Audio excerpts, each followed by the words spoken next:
ہمارے army chief نے بات کی ہے دو قومی نظریے کی، اس پر پورے بھارت میں آگ کیوں لگی ہوئی ہے؟ غلط بات کیا ہے اس میں؟ دیکھیے، میڈیا کے ذریعے، سو کالڈ انٹلیکچوئلز کے ذریعے بھارت نے خاص طور پہ ہندتوا نیشنلزم، جسے بھارتی نیشنلزم کہا جاتا ہے، اس کے اوپر بہت زیادہ انویسٹمنٹ کی، اور اس کے کچھ آف شوٹ ہماری طرف بھی آئے۔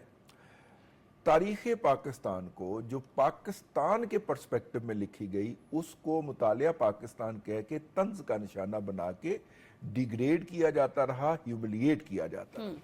ابھی بھی آپ کسی جگہ پہ بیٹھے ہوں تو بہت سارے نام نہاز جو لال بجکڑ ہیں یا بدرج مہر ہیں، وہ ہاں تحریک مطالعہ پاکستان کہہ کے تو آپ کو ریڈیکیول کرنے کی کوشش کرتے ہیں۔ اس کے اندر ہی اس کا شکار ہی ہمارا دو قومی نظریہ ہوا۔ حالانکہ دو قومی نظریہ کسی مولوی نے نہیں دیا تھا، بلکہ مولویوں کے اندر جس نے بغاوت کر کے مسلمانوں کو جدید علوم سیکھنے کے اوپر قائل کیا، اس کا نام سر سید احمد خان تھا، اور دو قومی نظریہ سر سید احمد خان صاحب نے دیا تھا۔ ہم نے یہ دوسری جماعت میں پڑھ لیا تھا۔ یاد آ رہی ہے قائد اعظم محمد علی جناح کے ٹائم کی کہ وہ ایک سکول کے وزٹ پر گئے تو وہاں ایک ہندو بچہ ملا، اس نے کہا یہ دو قومی نظریہ کیا ہے؟